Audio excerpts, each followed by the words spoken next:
भगवद गीताको स्वाध्याय सत्संगमा निर्विघ्न रूपले अगाडि बढिरहेको छौँ।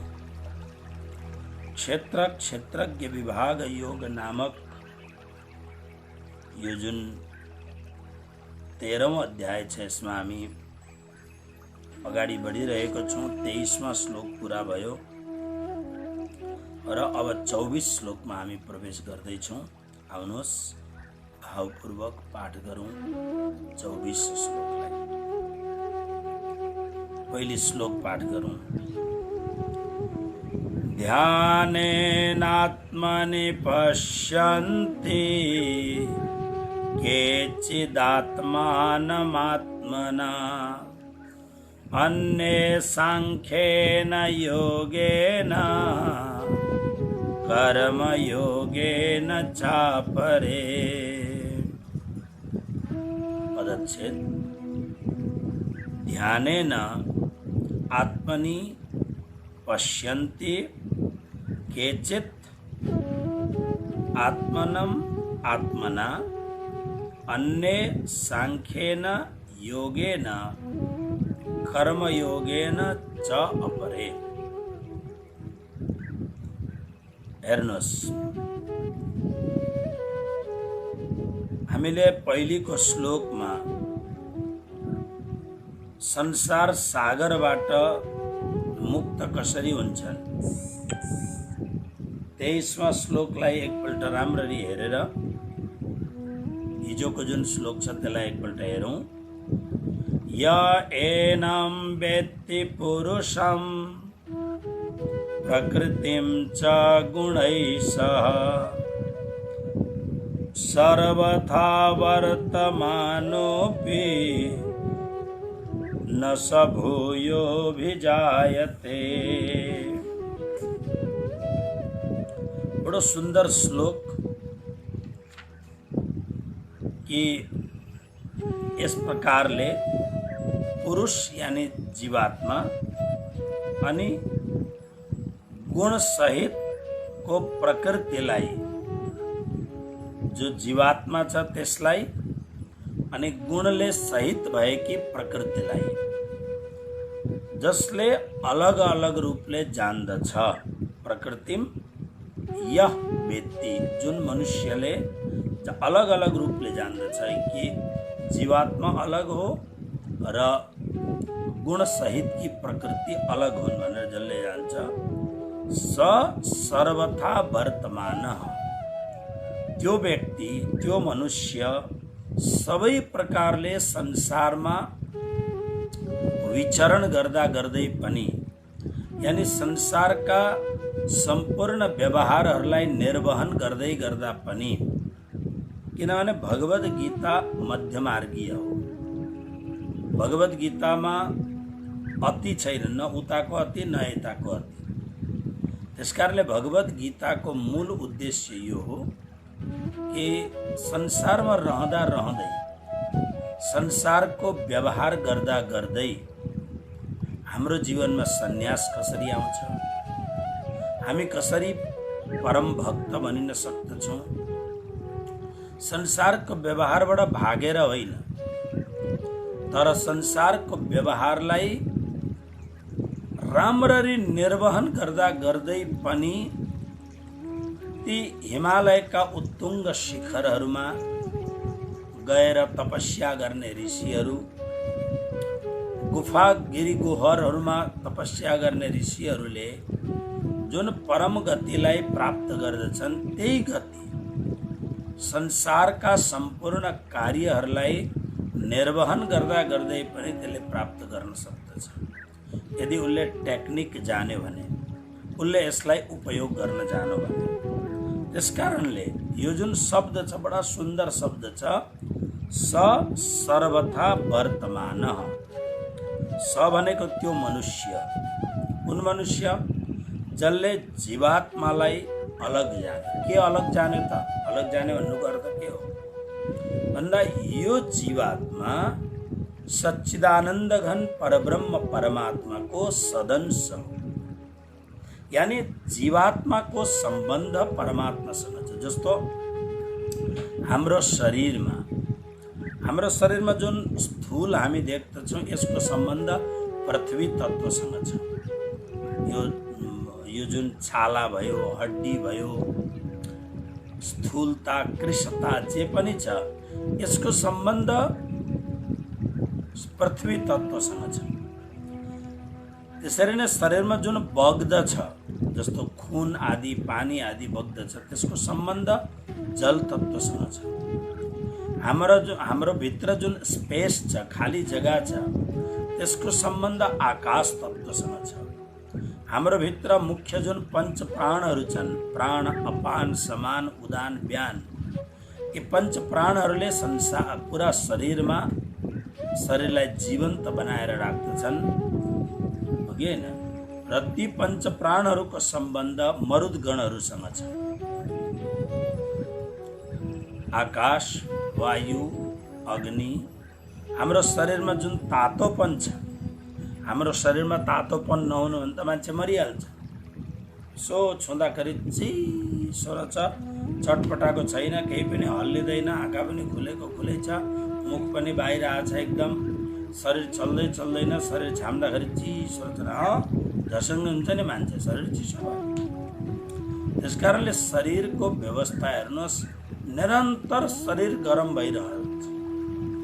बाहिर भयङ्कर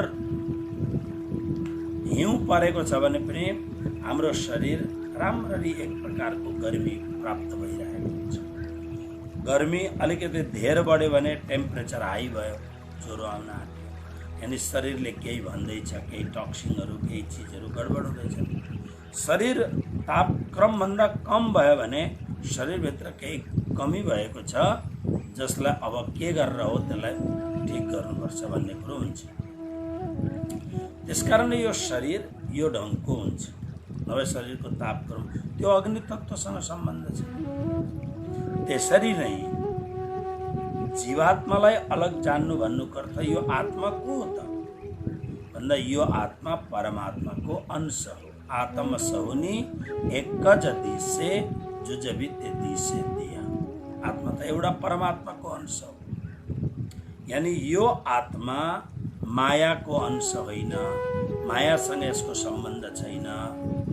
यो शरीरलाई जीवन्त बनाउनको लागि परमात्माले आत्मप्रवेश गर्नुभएको हो भन्ने कुरो यसलाई यसरी जाने। त्यसरी नै शरीरलाई, प्रकृति मतलब क्षेत्र, शरीरलाई, यो शरीर कस्तो छ, क्षेत्र कस्तो छ, प्रकृति जसले यो पुरा संसार र शरीर चलाउँदैछिन्, त्यो प्रकृति गुणले युक्त भएको छ। 3 गुणले, सतोगुण, रजोगुण, तमोगुणले। त्यसकारणले यो सम्पूर्ण संसारको कार्य व्यवहार, हाम्रो जीवनको कार्य व्यवहार, यो सबै पुरा प्रकृतिले सञ्चालन गर्दछिन्, जसमा 3 गुण यसको मुख्य अविभाज्य अङ्ग छ। यो दुईटा कुरालाई जसले जानेर आफ्नो भोग चलन अनुसार धर्म, अर्थ, काम, मोक्षलाई ध्यानमा राखेर प्रारब्धले जे दिएको छ त्यस अनुसारले भोग गर्दाखेरि सर्वथा वर्तमान, सम्पूर्ण प्रकारले सबैतिरबाट, वर्तमान भनेको बर्ताव गर्दा। हेर्नुहोस्, यो ज्ञान भइसकेपछि संसारमा उसले जुन बर्ताव गर्छ त्यो उसको बर्ताव कस्तो हुन्छ भन्दा निर्दोष हुन्छ। वो गृहस्थ छ भने पनि उसको गृहस्थ जीवन अत्यन्त पवित्र हुन्छ। परमात्माको प्रसाद मानेर वो गृहस्थ जीवन सञ्चालन गर्दछ। वो एउटा व्यापारी छ, आफ्नो व्यापारलाई आफ्नो व्यवसाय मानेर यो परमात्माद्वारा प्राप्त भएको भनेर निर्दोष भावले व्यापारको काम गर्दछ। कर्मचारी छ, उसले कर्मचारीको काम गर्दछ। जो व्यक्ति जस्तो छ, उसले साधु छ एउटा भने मलाई परमात्माले समाजको सेवा, आफ्नो कल्याण र लोक कल्याणको लागि मलाई बनाउनु भएको भनेर आफ्नो त्यो मतलब जे छ आफ्नो प्रारब्ध रहन्जेलसम्म, जसरी हामी दियो जलाउँछौँ, जबसम्म तेल छ तबसम्म त दियो जल्छै जल्छ, त्यसरी नै यो शरीरमा आयु रूपी तेल हुन्जेलसम्म यो शरीर सञ्चालित भइरहन्छ। त्योभन्दा पहिले जानु राम्रो होइन। यो मानेर प्रारब्धद्वारा प्राप्त भएको शरीर सम्बन्धी चेतना सम्बन्धी जे पनि उसको कार व्यवहार छ त्यो सम्पूर्णमा बर्ताव गर्दा गर्दै पनि के हुन्छ भन्दा त्यो बर्ताव गर्दा गर्दै उता अब एउटा कस्तो भने जीवनमुक्त जस्तो अवस्थामा हुन्छ ऊ। किनभने निरन्तर उसलाई थाहा छ म त परमात्माको सदंश हुँ र मैले मायामा आएर मायाको खेलमा हेर्दैछु, म त सधैँ नै नित्य शुद्ध बुद्ध मुक्त हुँ भन्ने उसले सोचेको हुन्छ। त्यस कारणले यस्तो खालको व्यक्ति जब यो संसार छोडेर जान्छ, भूय न अभिजायते, फेरि उसले जन्म लिँदैन, यानि जन्म मरणको चक्रबाट हो मुक्त हुन्छ। जन्म मरणको चक्रबाट मुक्त भएर ऊ अगाडि बढ्दछ। यसै कुरोलाई अब अगाडिका 24 र 25 दुई श्लोकमा यसदेखि अतिरिक्त अर्को पनि कुनै तरिका छ जो यो जीवनबाट मुक्त हुनका लागि, संसारबाट मुक्त हुनका लागि, जन्म मरणबाट रहित भएर भगवत धाम पुग्नका लागि अरू पनि केही उपाय छ भन्दा अब 24 र 25 श्लोकमा अरू पनि उपाय बताउँदै हुनुहुन्छ। र अहिले हामीले जुन श्लोक पढ्यौँ 24मा श्लोक, ध्याने नात्मनि पश्यन्ति केचिदात्मानमात्मना अन्य सांख्येन योगेन कर्म योगेन चापरे। अब यो श्लोकको अर्थ गरौँ। पहिले सामान्य अर्थ, केचित केही मनुष्यहरू ध्यानेन ध्यान योगद्वारा, अन्य ध्यान योगद्वारा, केही मान्छेहरू ध्यान योगद्वारा, अन्य अरू केही मान्छेहरू सांख्येन योगेन सांख्य योगद्वारा, च अनि अपरे अरू कोही कर्मयोगेन कर्मयोगद्वारा, आत्मना आत्मनि आत्मानं पश्यन्ति। हेर्नु शब्द आत्मानं, आत्मना भनेको आफूले आफू स्वयं, आत्मनि आफूमा, आत्मानं परमात्मा तत्त्वलाई पश्यन्ति अनुभव गर्दछन्। आफूमा आफूले आफूमा, आत्मना आत्मनि आफूले आफूमा परमात्मा तत्त्वलाई अनुभव गर्दछन् भनेको के हो भन्दाखेरि बहिरङ्ग दृष्टिबाट मुक्त भएर। अब यसको अर्थ राम्ररी व्याख्यात्मक ढङ्गले हेरौँ, अलिकति राम्ररी र मात्रै यो कुरोलाई हामी राम्ररी बुझ्न सक्छौँ। केचित केही मनुष्यहरू, केही साधकहरू, मनुष्य भन्नुको अर्थ जस्तो यहाँ तल जुन लेखेको छ स भनेको त्यो साधक, र यहाँनिर त्यस शब्दलाई केचित, केही साधकहरू ध्यान योगेन ध्यान योगद्वारा। अब हामीले पूर्व अध्यायहरूमा श्लोकहरूमा ध्यान योगको सन्दर्भमा हामीले जानेको छौँ। ओके, जसरी 5 अध्यायको 27 श्लोक, यानि 5 अध्याय समाप्त हुने बेलामा र 6 अध्याय लाग्ने बेलामा हामीले ध्यानका विधिहरू सन्दर्भमा श्लोकहरू सुन्नेछौँ। ओके, 27 र 28 श्लोक 5 अध्यायको अन्तिममा, स्पर्शान कृत्वा बहिर्बाह्यास चक्षुश्चैवान्तरे भ्रुवो प्राणापानौ समौ कृत्वा नासाभ्यन्तरचारिणौ यतेन्द्रिय मनोबुद्धिर मुनिर्मोक्षपरायणः विगतेच्छाभय क्रोधो यः सदा मुक्त एव स।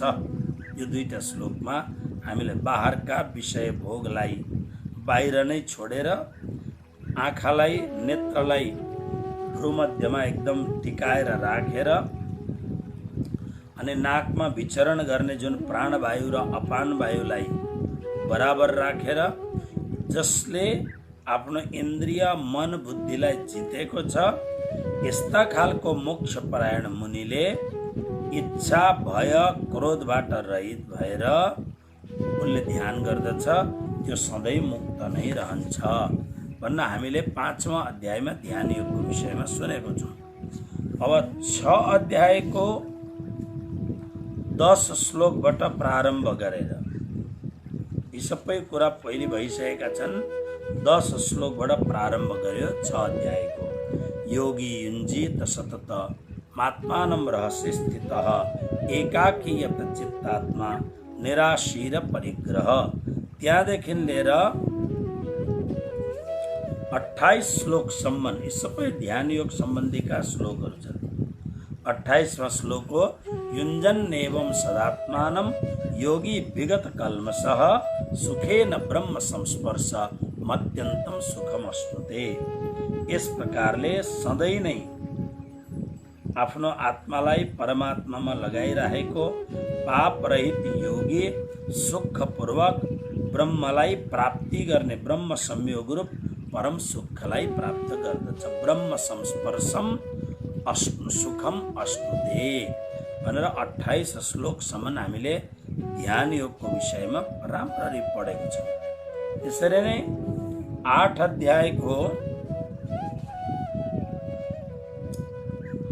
अध्यायको हामीले यो जुन 8 अध्यायको 8वां श्लोकबाट अभ्यास योग युक्तेन चेतसा नान्यगामिना परमं पुरुषम दिव्यम याति पार्थानुचिन्तयन्। योबाट 14 श्लोकसम्म अनन्य चेता सप्तम यो मां स्मरति नित्यशः तस्याहं सुलभ प्राप्त पार्थ नित्ययुक्तस्य योगिनः। 14सम्म यसरी अनेक प्रकार पूर्व अध्यायहरूमा अनेक प्रकारले हामीले ध्यान योगको विषयमा सुनेको छौँ। श्री कृष्ण प्रणामी धर्म निजानन्द सम्प्रदायमा जसलाई चेतवनी भनिन्छ त्यही हो ध्यान। एउटा कुरो ध्यान के राख्ने भन्दा हाम्रो सम्प्रदायमा कर्मकाण्ड मुख्य छैन, चिन्तन मुख्य छ। चिन्तन त्यसकारणले त हामी गाउँछौँ इन विध साथ जी जागिए सुरत एकै राखिए मूल मिलावे माही। अब सेवा पूजा त गर्यो तर गर्दाखेरि संसारको फिजिकलमा त ध्यान छ तर सुरतालाई परमधाम पुर्याउने कुरै छैन भने उसले कसरी जान्दछ। त्यसकारणले चिन्तन यानी ध्यान योगको अर्थ हो चिन्तन गर्नु। ध्यानेन योगेन ध्यान योगद्वारा। ध्यान योगको मूल अर्थ के हो त भन्दा शरीर साधन हो। शरीर रूपी साधनलाई सुन्दर ढङ्गले हर प्रकारले तयार गरेर संयमतापूर्वक मनलाई एकाग्र गरेर चित्तलाई तयार गरेर अनि एउटा विहङ्गावलोकनद्वारा आत्मालाई परमात्मासँग जोड्नु यो ध्यान योगको महत्त्व हो। त्यसकारणले केही साधकहरूले ध्यान योगद्वारा आफूले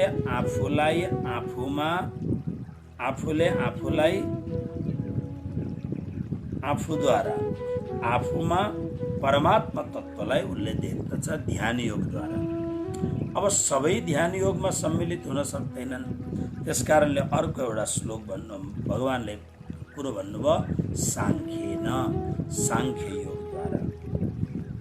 अब सांख्य योग भनेको हामीले पहिले पूर्व श्लोकहरूमा हामीले राम्ररी पढिसकेको छौँ। सांख्य योगमा दोस्रो अध्यायको 11 श्लोकबाट सांख्य योगको वर्णन श्री कृष्ण गर्नुहुन्छ। अर्जुनका प्रश्नहरू समाप्त भएपछि अनि श्री भगवानुवाच भनेर दोस्रो अध्यायबाट अशोच्यानन्न सोचस्तम प्रज्ञावादाश्च भाषसे गतासु न गतासुश्च नानुशोचन्ति पण्डिता भनेर 30 श्लोकसम्म जुन वर्णन गरेको छ। चौथो अध्यायको 33 श्लोकदेखि 39 श्लोकसम्म जुन वर्णन गरेको छ। 5वां अध्यायमा इत्यादि श्लोकहरू जुन वर्णन गरेको छ। सांख्य योग सम्बन्धमा धेरै कुरा सांख्य योगमा कुरो गरिएको छ। र सांख्य योगको मूल भाव के हो त भन्दा सांख्येन विवेकेन योगेन। सांख्य योगको अर्थ हो विवेक। रामचरितमानसमा बहुत मिठो एउटा शब्द छ, बिनु सत्संग विवेक न होई, राम कृपा बिनु सुलभ न होई। विवेक बिना हामी अगाडि बढ्न, अध्यात्मको क्षेत्रमा अगाडि बढ्न सक्दैनौँ। विवेक कहिले प्राप्त हुन्छ भन्दा जब हामी महापुरुषको सत्सङ्ग गर्दछौँ, सत्सङ्गति गर्दछौँ। अब महापुरुषको सत्सङ्गति, श्रेष्ठ व्यक्तिको सङ्गति कहिले प्राप्त हुन्छ भन्दा जब परमात्माको सम्पूर्ण कृपा हामीमाथि हुन्छ, तब हामीलाई सत्सङ्ग सुलभ हुन्छ। सत्सङ्ग प्राप्त गर्नु एउटा ठुलो कुरो, सत्सङ्ग सुलभ हुन्छ। तर विवेक साङ्ख्येन विवेकेन, विवेकद्वारा। विवेकद्वारा के हुन्छ? विवेकद्वारा भनेपछि विवेकले के काम गर्छ भने उज्यालो के हो, अँध्यारो के हो, यसलाई स्पष्ट गर्छ विवेकले। सत्य के हो, असत्य के हो, त्यसलाई निर्केल गर्छ, त्यसलाई निर्णय गर्छ विवेकले। माया के हो, ब्रह्म के हो, माया र ब्रह्मको विवेचन गर्दछ विवेकले। त्यसकारणले बिनु सत्सङ्ग विवेक न हो। त्यसकारणले साङ्ख्य योगद्वारा पनि साधकहरूले आफूमा परमात्मा तत्त्वलाई देखेर संसार सागरबाट मुक्त हुन सक्दछन्। र तेस्रो उपाय के हो भने अपरे अरू साधकहरूले कर्मयोगेन, कर्मयोगद्वारा। अब कर्मयोगको सन्दर्भमा त हामीले बार बार पढेको छौँ। दोस्रो अध्यायको जुन 47वां श्लोक छ त्यहाँबाट सुरु भएको छ। दोस्रो अध्यायको 47 श्लोकमा भगवानले के भन्नुभयो? कर्मण्येवाधिकारस्ते मा फलेषु कदाचन, मा कर्म फल हेतुर्भुर मा ते सङ्गोस्त्व कर्मणि। यहाँबाट सुरु गरेर योगस्थ कुरु कर्माणि। भगवान श्री कृष्णले अर्जुनलाई कर्मयोगको उपदेश दिँदै भन्नुभयो, कर्ममा मात्रै, कर्म गर्नमा तिम्रो अधिकार छ। मलाई यही फल चाहिन्छ भनेर रुन कराउन तिमीले पाउनौ न। कर्म गर्न तिम्रो अधिकार छ, फल दिने अधिकार परमात्माको। तर जीवनको नियम के छ भन्दा जैसा कर्म करेगा वैसा फल देगा भगवान। जस्तो कर्म गरेको छ फल राम्रो त्यस्तै पाइन्छ। प्राणजीले वाणीमा बडो मिठो कुरो लेख्नु भएको छ कि इत बोए वृक्ष होता है, ताको फल पावे सब कोई, बीज जैसा फल तैसा किया जो अपना सोए। भौम भली भरत खंड की, जहाँ आई निद ने चल, और सारी जिमी खारी, खारे जल मुख जल। यहाँ जस्तो कोट लगायो, जुन खालको बिरुवा लगायो, जुन जातिको बिरुवा लगायो, उसले फल अनि फूल त्यस्तै नै पाउँदछ।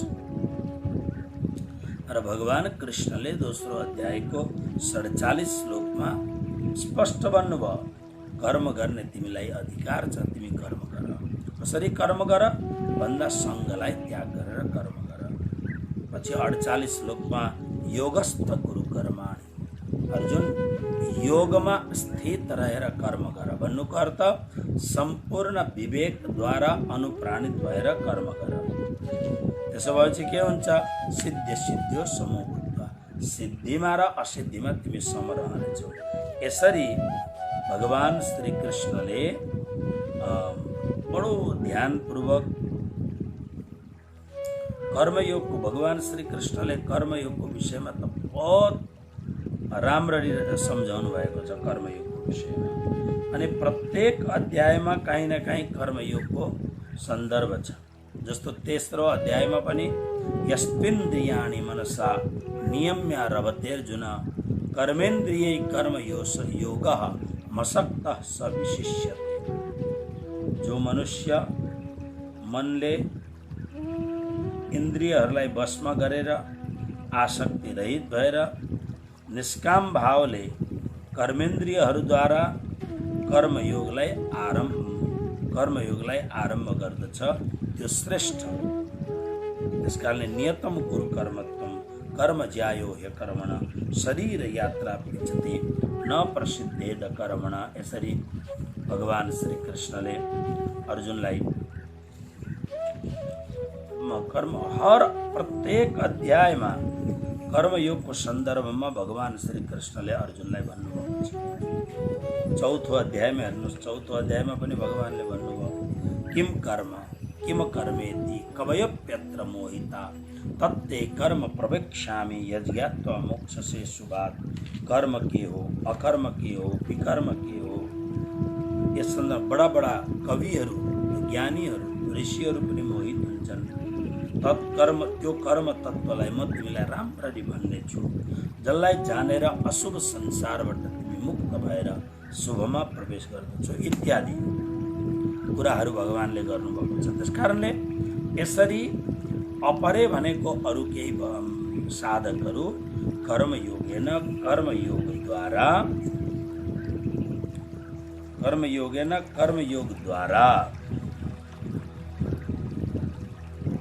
आत्मना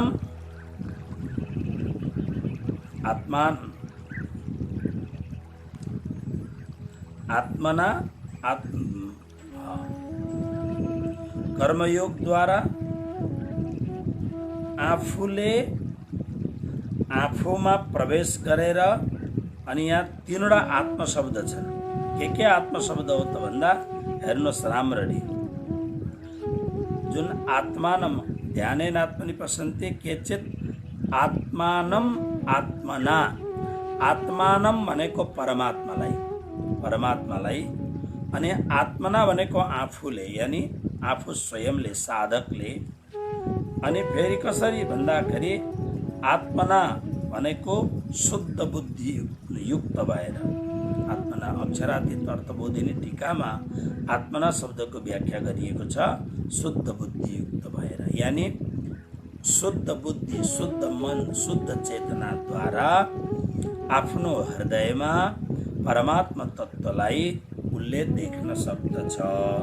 भन्नुको अर्थ यो हो कि संसार परमात्मालाई देख्नुको अर्थै के हो? परमात्मालाई देख्नुको प्राणनाजीले भन्नुभएको छ नि, सखिरी आत्म रोग बुरो लग्यो याको दारू नमिले तभी। यो चौपाइहरूमा जुन समय, जुन घडी, जुन क्षणमा आत्माले परमात्माको सुखको अनुभव गर्दछ, परमात्माको स्पर्शको अनुभव गर्दछ, जिन पीठदै परात्मा कि म परमात्माको सजातीय सम्बन्ध हुँ भन्न जब उसले अनुभव गर्ने बित्तिकै संसार सागरबाट मुक्त हुन्छ।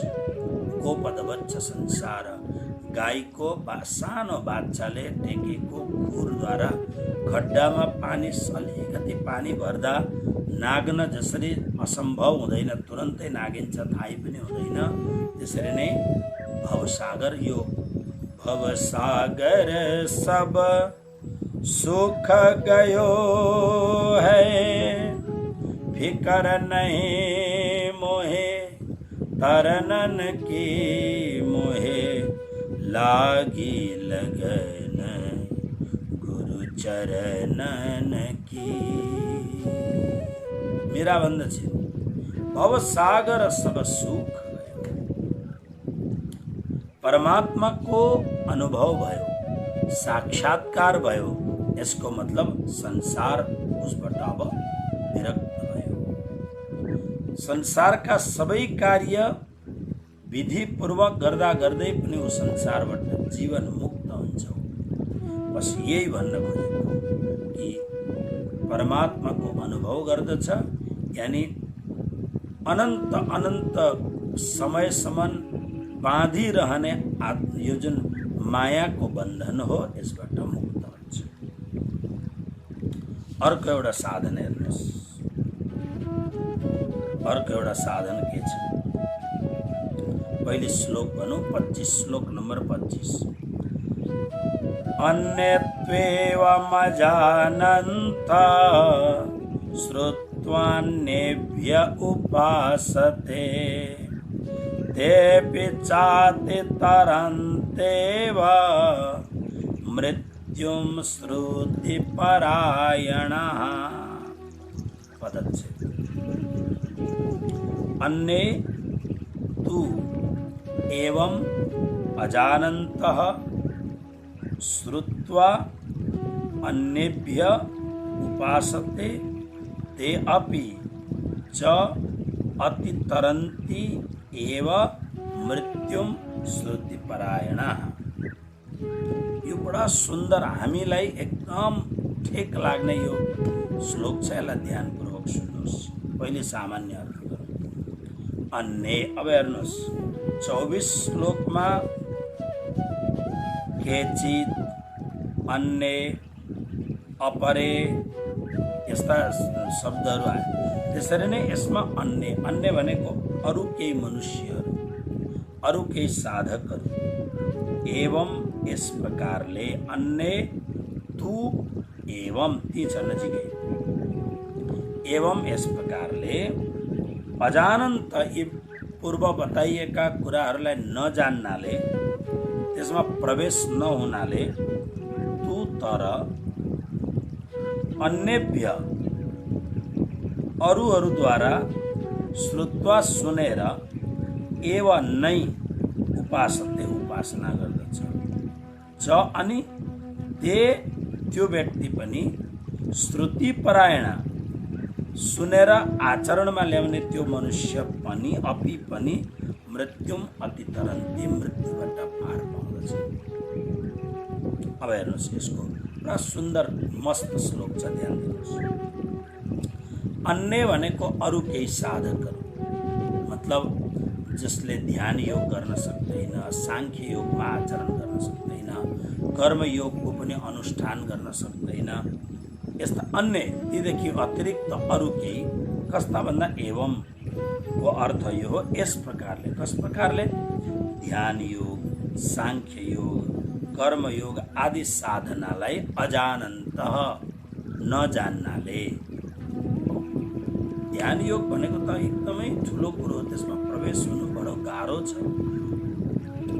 ध्यान योगले शरीरलाई स्थिर गरेर, मनलाई अनुकूल बनाएर शान्ति प्राप्त गर्नु त बहुतै सामान्य कुरो हो। तर ध्यान मार्गबाट आत्मदर्शन गर्नु, यानी अन्नमय कोश, प्राणमय कोश, मनोमय कोश, विज्ञानमय कोश, आनन्दमय कोशलाई पनि छिचोलेर अन्तरङ्ग अवस्थामा जुन अनन्त अनन्त कोटि कोटि सूर्य जस्तो जाज्जल्यमान प्रकाशरूप आत्माको दर्शन गर्नु, तत्पश्चात मूल स्वरूप परमात्माको दर्शन गर्नु, यो सामान्य कुरो होइन। त्यसकारणले ध्यान योग, सांख्य योग भनेको पुरा 24 प्रकारका सम्पूर्ण प्रकृतिहरू, विकृतिहरू र अनि पुरुष रूप जीवात्मालाई विवेकपूर्वक जान्नु। जानेर मात्रै हुँदैन, यम, नियम, आसन, प्राणायाम, प्रत्याहार, धारणा, ध्यान, समाधि, यी सबै कुरालाई जान्नु, जानेर त्यसलाई अनुभव पनि गर्नु। जान्नु मात्रै त अलग कुरो, तर जान्नुको यहाँ अर्थ हो प्र्याक्टिकली जान्नु। जसरी महाभारतमा कथा आउँदछ, गुरु द्रोणाचार्यले विद्यार्थीहरूलाई पढाउँदाखेरि पढाउनु भयो, धर्मम चर, सबले भने धर्मम चर, सत्यम वद, सत्य बोल। सबैले त एकैछिनमा मतलब तुरन्तै याद गरिहाले, तर धर्मराज युधिष्ठिरलाई यादै भएन। सबैले आपसमा, दुर्योधन, दुशासन तिनै पढ्दथे, सबैले आपसमा कुरो गर्न थाले, यो कति मन्द बुद्धिको मान्छे रहेछ, यति कुरो पनि याद गर्दैन। कैयौं दिनसम्म याद भएन, कैयौं दिनसम्म। गुरु द्रोणाचार्यले युधिष्ठिरलाई, युधिष्ठिर के गरौँ, अगाडि पाठ पढौँ भन्दा धर्मराज युधिष्ठिरले भन्नुभयो, मलाई अब याद भयो। अरूले जसरी धर्मम चर धर्म गर्नुपर्छ, सत्यम वद साँचो बोल्नुपर्छ भन्दा त्यसको कुनै भाइब्रेसन थिएन।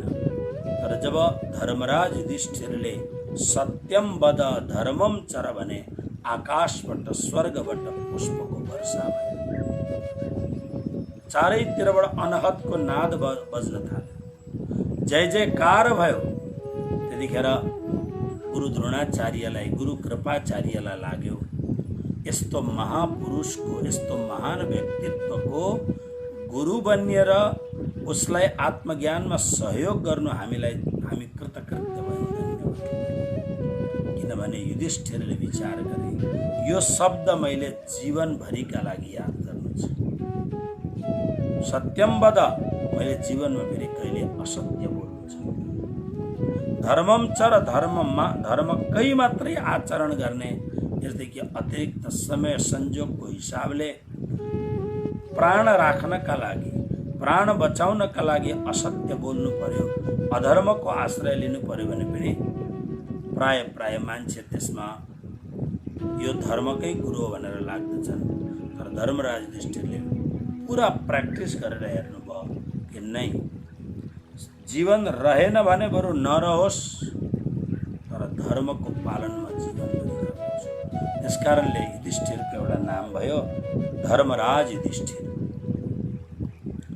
उनले कहिल्यै पनि सपनामा पनि असत्य बोलेन, त्यसकारणले नाम भयो सत्यवादी, अजात शत्रु महाराज युधिष्ठिर, धर्मराज युधिष्ठिर। तसर्थ उनले बोल्नुको कुरै अलग्गै थियो। त्यसकारणले भगवान श्री कृष्ण यहाँ भन्नुहुन्छ, अर्जुन सांख्य योगमा सत्य के हो असत्य के उसको पूरा विवेक गर्नु, सत्य र असत्यको विवेचन गर्नु, यो पनि गहिरो, एकदम निकै गहिरो कुरो छ। कर्मयोग, कर्म के हो, अकर्म के हो, विकर्म के हो र संचित कर्म, क्रियमाण कर्म के हो, संचित कर्म के हो, प्रारब्ध कर्म के हो, कर्मस्य तत्त्वं निहितं गुहायां, कर्मणो ह्यपि बोद्धव्यं बोद्धव्यं च विकर्मणः, अकर्मणश्च बोद्धव्यं गहना कर्मणो गति, कर्मको गति बडा गहन छ, कर्मलाई बुझ्न बडा गाह्रो छ। तसर्थ कर्मयोगमा पनि यदि कसैको बुद्धि प्रवेश भएन भने यो जुन 25वां श्लोकमा भगवान वर्णन गर्दै हुनुहुन्छ, अजानन्तः कर्मयोग, ध्यान योग, सांख्य योग, कर्मयोगलाई नजान्नाले यसमा मेरो प्रवेश छैन, मेरा लागि फेरि कुनै नयाँ बाटो भन्दा हो त्यो। तर अन्यभ्य भनेको उदेखि अतिरिक्त अरू को त भन्दा जो स्वयं परम मुक्त छ, जो स्वयं परम मुक्त जीवन मुक्त महापुरुष छ, ती महापुरुषबाट श्रुत्वा सुनेर, यानी सद्गुरुद्वारा उपदेश सुनेर नै उपासना गर्दछ। सद्गुरुबाट उसले सुनेपछि उपासना गर्छ। ते यस्ता खालका व्यक्तिहरू, ती व्यक्तिहरू पनि श्रुति परायण, हेर्नुहोस् है, परायण शब्दको मैले पहिले पनि व्याख्या गरेको छु। आत्मपरायण, यहाँ छ श्रुति परायण, सद्गुरुको वाक्यलाई सुन्नमा जो मनुष्य परायण छ। भन्नुको अर्थ के हो भन्दाखेरि गुरुदेवको अथवा त त्यो महापुरुष ज्ञानी व्यक्तिको शब्द श्रवण गर्दाखेरि, शब्द श्रवण गर्ने यसको मतलब यता पनि उता पनि गर्ने होइन, केवल श्रुति परायण भएर मेरो सद्गुरुदेवले मेरो जीवनको उद्धारको लागि निश्चित रूपमा कुनै नयाँ तरिका अपनाउनु भएको होला। तसर्थ मैले यसमा कटिबद्ध भएर मैले लाग्नुपर्छ। यसदेखि अतिरिक्त दायाँ बायाँ हेर्ने काम छैन। यसलाई श्रुति परायण। श्रुति परायण मनुष्य पनि मृत्यु तरन्ती, मृत्युलाई पार गर्दछन्। हजारौं हजारौं यस्ता दृष्टान्तहरू छन् जो भगवानको पासमा गएर, मतलब सद्गुरुको पासमा गएर केही जान्दैन, विवेक छैन, बुद्धि छैन, सामर्थ्य छैन, तर त्यस्तो अज्ञानले ग्रस्त भएको व्यक्ति पनि भगवत शरणागत, यानी कोही महापुरुषका, यहाँ शब्द के छ, अन्यभ्य, अन्यभ्य शब्दको अर्थ हो कोही यस्तो खालको अलौकिक जीवन मुक्त महापुरुष सद्गुरुको पासमा गएर जसले सुन्दछ। के सुन्छ भन्दा सद्गुरुले जुन उपदेश दिनुहुन्छ त्यो उपदेश जसले सुन्दछ। यस्तो सुनेपछि अब बुद्धि अड्कल गरेर यो त्यो होइन, आफूलाई त्यसमा समर्पित गर्यो सुनेको कुरोमा र आचरण गर्न थाल्यो भने यो व्यक्ति निस्सन्देह यो ध्यान योगमा पारङ्गत हुन सक्दैन, सांख्य योगमा पारङ्गत हुन सक्दैन, कर्म योग जान्दै जान्दैन। त्यस्तो व्यक्ति पनि कुनै महापुरुषको, कुनै जीवन मुक्त महापुरुषको शरणमा गएर मृत्युम अतितरन्ती, मृत्युलाई पार गर्न सक्दछन्। एउटा साधक सञ्जीवनीमा एउटा उपनिषदको कथा ल्याएर यहाँ भनेको छ। यसको कथालाई सद्गुरुको सङ्गति, यानी ब्रह्मज्ञानीको सङ्गतिले पनि जीवन कसरी अगाडि बढ्दछ, एउटा सामान्य कथाहरूलाई सुनाउँछु। उपनिषदमा धेरै कथा हुँदैन, यस्तै खालका कथाहरू मात्रै हुन्छन्। जाबाला नाम गरेका ऋषि भए, उनको छोरो भयो सत्यकाम। त्यो सत्यकाम छोरालाई जाबालाले भने गौतम ऋषि महान सन्त हुन्। रामायणमा पनि गौतम ऋषिको वर्णन आउँछ र शिवपुराणमा गौतम ऋषिको खास वर्णन छ विद्येश्वर संहितामा। गौतम ऋषिको मा गएर ब्रह्मज्ञान ग्रहण गरेर आउने आदेश भएपछि जाबालाको छोरो सत्यकाम नाम उसको गौतम ऋषिको आश्रममा गयो। ऋषिलाई दण्डवत प्रणाम गरेपछि ऋषिलाई आग्रह गरे, गुरुदेव मलाई ब्रह्मज्ञानको उपदेश दिनुहोस्। गुरुले केही पनि भन्नु भएन, म भरे दिन्छु, भोलि दिन्छु, पर्सि दिन्छु, केही भन्नु भएन। आश्रममा एडजस्ट भइसकेपछि अनि गुरुले के भन्नु भने, बाबु विद्यार्थी ब्रह्मचारी वर्णी, तिमीलाई म 400वटा गाई दिन्छु। यी 400वटा गाई जब 1000 को संख्या पुग्दछ तिमी लिएर आऊ।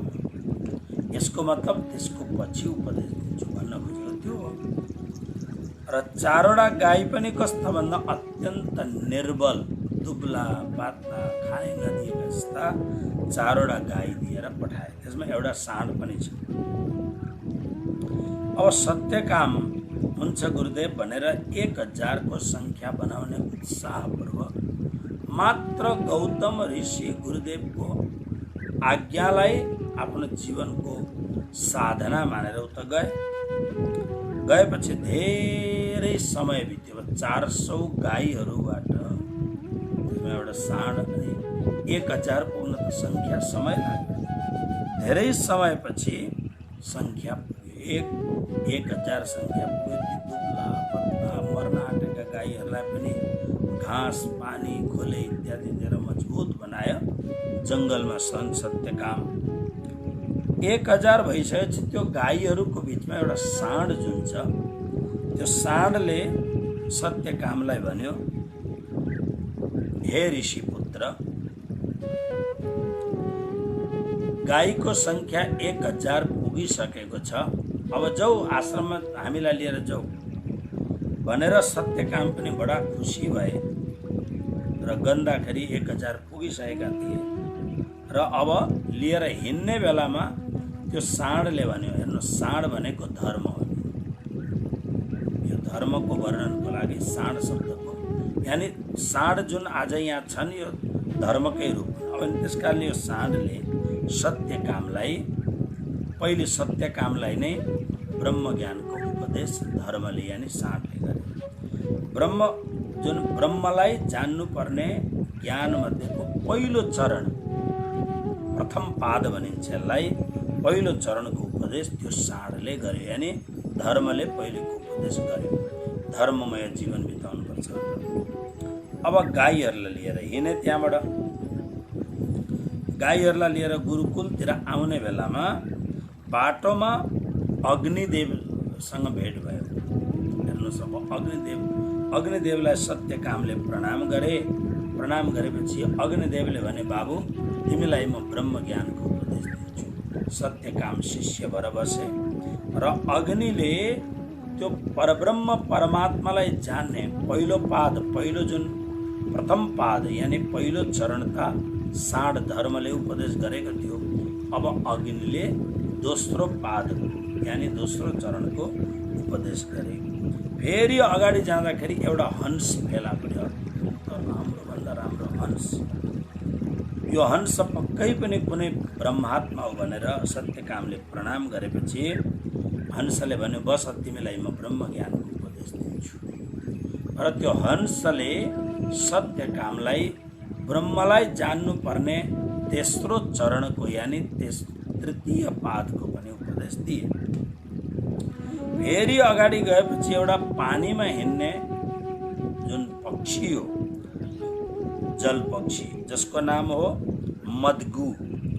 यो मदगु जुन जलचर पक्षी छ, यसले देख्यो, अरे सत्यकामजी आउनुहोस् भनेर त्यो सत्यकाम ऋषि पुत्रलाई अगाडि राखेर म तिमीलाई उपदेश दिन्छु भनेर मदगु नाम गरेको त्यो जलचर पक्षीले ब्रह्मलाई जान्नुपर्ने अन्तिम चरण यानि चौथो पाद, अन्तिम चरणको उपदेश दिए। यसरी बाटोमा आउँदै गर्दाखेरि यानि आफ्ना सद्गुरुको चरणमा आउँदै गर्दाखेरि उनले ब्रह्मलाई जान्नुपर्ने सम्पूर्ण ज्ञान प्राप्त गरिसके। गुरुको चरणमा पुगे, दण्डवत प्रणाम गरे अनि दण्डवत प्रणाम गरेर गुरुदेवलाई भने, गुरुदेव मैले बाटोमा यसरी सबै घटना भनिसकेपछि गुरुदेव बहुत प्रसन्न हुनुभयो। उसले फेरि आशीर्वाद मागेर भन्छ, मलाई हजुरले पनि उपदेश दिनुहोस् भन्दा अनि छान्दोग्य उपनिषदमा चौथो अध्यायको 9 खण्डसम्म यो खालको कथाको उपदेश छ।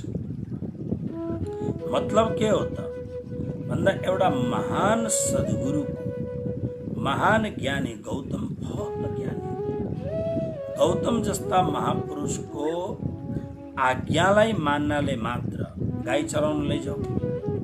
उनले भन्न सक्थे, म गाई चराउन त आएको होइन त, म त ब्रह्मज्ञान लिन आएको भन्न, तर केही पनि नबोलिकन गाई चराउन पठाउँदाखेरि उनलाई थाहा थियो यहाँ के हुन्छ भनेर। यो कथाको ठुलो महत्त्व छ, पछि कालान्तरमा कुरो गरौँला।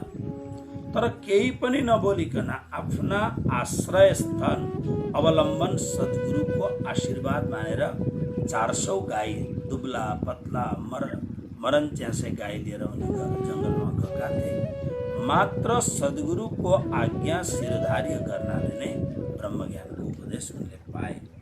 जीवनमुक्त महापुरुषको आज्ञा मान्नाले। त्यसकारणले के हुन्छ भने यसमा 3वटा कुरो हुन्छ। म तपाईहरुलाई 3वटा कुरो बताउँ यसको। हेर्नुहोस्, पहिलो नम्बर, साधकको ध्यान योग, ज्ञान योग यसमा प्रवेश त हुँदैन, तर साधकको मनमा संसारको कामना हुँदैन र परमात्मालाई प्राप्ति गर्ने तीव्रतम इच्छा भएको हुनाले कुनै न कुनै अनुभवी महापुरुष प्राप्त हुन्छ। जहाँ राह भनाइ छ नि, जहाँ चाह वहाँ राह। यदि चाह छ भने राह मिल्दछ। यो अध्यात्म जगत यति गजबको जगत हो कि वास्तवमा थर्स्टिनेस भयो, आत्माको त्यो प्यास बढ्यो भने कुनै न कुनै महान सद्गुरु आफ्नो आँगनमा आइदिनुहुन्छ। एउटा यस्तो खालको व्यक्ति छ जो धेरै कुरो जान्दैन, ध्यान योग ज्ञान योग कर्म योग। तर संसार प्रतिको कुनै पनि कामना छैन, केवल भगवत प्राप्तिको इच्छा छ भने कुनै न कुनै अनुभवी महापुरुषको आशीर्वाद कृपा प्राप्त हुन्छ र भगवत प्राप्ति हुन्छ। एउटा कोटि। अर्को के हुन्छ भन्दा कोही बेला के पनि हुन्छ भने साधकलाई ब्रह्म प्राप्ति गर्ने इच्छा छ, तर संसारको सुख सयल मोज मजा भोग्ने आनन्द भोग्ने अझै इच्छा पुरा भएको छैन र ऊ दुईटै काम गर्दछ, भगवानको भक्ति पनि गर्दछ तर संसारको सुख भोग्ने प्रयत्न पनि गर्दछ। यस्तो खालको एउटा अधकचरा भन्नुपर्छ यसलाई। आधा गाग्री छलकत जाए। त्यो माथिको ज्ञानी छैन तर निवृत्त छ। यो बीचको जुन अहिलेको कुरो छ यो ज्ञानी पनि होला तर यसको भित्रबाट वासना मरेको छैन। यस्तो खालको व्यक्ति यदि कुनै सच्चा महापुरुषका चरणमा पुग्यो भने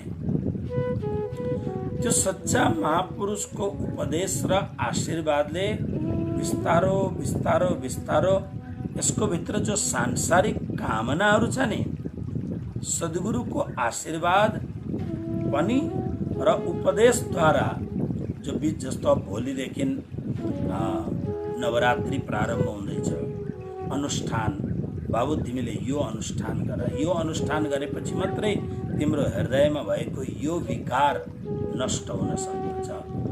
त्यसले गर्दा राम्रो सद्गुरुको उपदेश र आशीर्वादले उसको तमाम कामनाहरू शान्त भएर उसले मोक्ष प्राप्त गर्दछ। यो तेस्रो कुरो चाहिँ के हुन्छ भने साधकलाई मोक्ष प्राप्त गर्ने इच्छा छ, भवसागरबाट तर्ने इच्छा छ र कुनै साधु महापुरुषको पासमा गयो तर सम्भव छ ऊ जसलाई महापुरुष मानेर बसेको छ ऊ परिपक्व छैन। हेर्नुहोस् कोही बेला के हुन्छ, गुरु गुड़ रहा चेला चिनी हो गया। गुरुको अवस्था, किनभने प्राय हामी जब प्रचार प्रसारमा उत्रिन्छौँ मान्छेहरूले हेर्दा त राम्रो देखिन्छौँ, रातो लुगा सेतो लुगा चिटिक्क लुगा लगाएको छ, कसैले लामो लामो दाढी पालेको छ, लामा केस पालेको छ, कण्ठी पनि बाँधिदिन्छन्, दीक्षा पनि दिन्छन्, ठुलो गुरु पनि बनिन्छन्। तर त्यो जुन मैले अस्ति नै कबीर साहेबको जुन कुरो सुनाएको छ नि, राह का गुरु बाट का चेला, रात पड़े तो दोनों अकेला।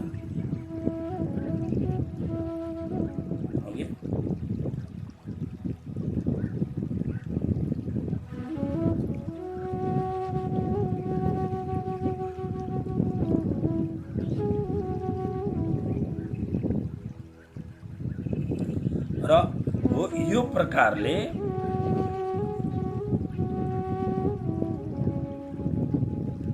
कबीर साहबले बड़ा लोभी गुरु लालची चेला, दोनों नरक में ठेलम ठेला। कबीरले यस्ता शब्दहरू बहुत प्रयोग गरेको छ।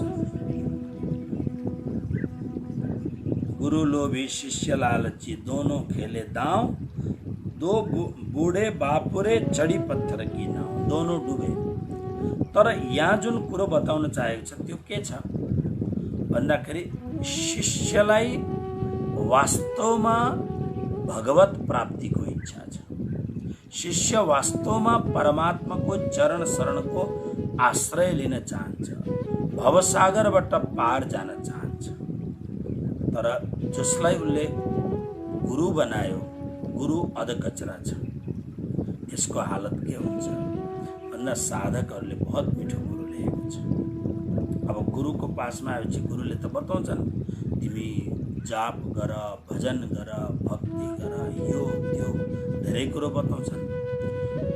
शिष्यमा श्रद्धा भएको हुनाले ऊ कार्य गर्न थाल्दछ।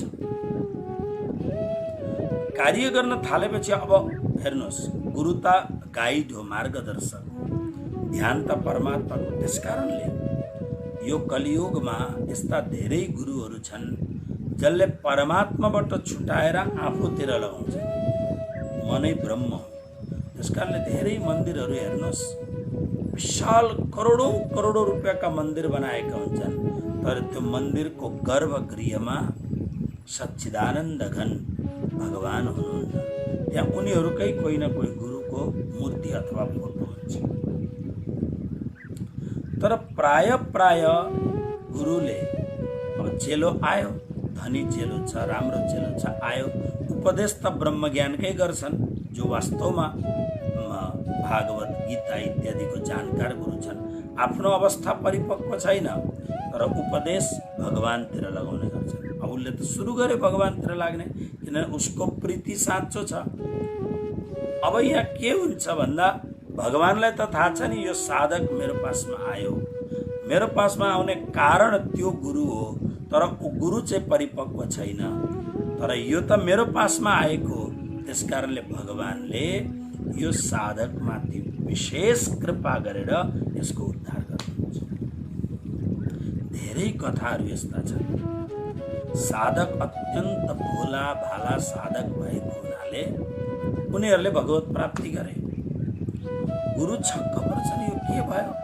गुरु गएर हेर्दाखेरि चेलाले भगवानलाई पाइसकेको छ, भगवानसँग गफ गर्दछ चेलो, तर गुरुलाई देखै पर्दैन भगवान। अनि चेलाले प्रार्थना गरेर, भगवान एकपल्ट नै तिम्रो गुरुलाई म दर्शन दिन सक्दिनँ, किन भने तिम्रो गुरुको स्थिति भगवत दर्शनको लागि योग्य छैन, धेरै कामनाका विकारहरू बाँकी छन्। तर शिष्यको अतिशय आग्रहले भगवान परवश भएर गुरुलाई दर्शन दिएर गुरुको जीवन पनि शिष्यहरूले उद्धार गरेका यस्ता खालका हाम्रा शास्त्रहरूमा यस्ता खालका धेरै उदाहरणहरू छन्।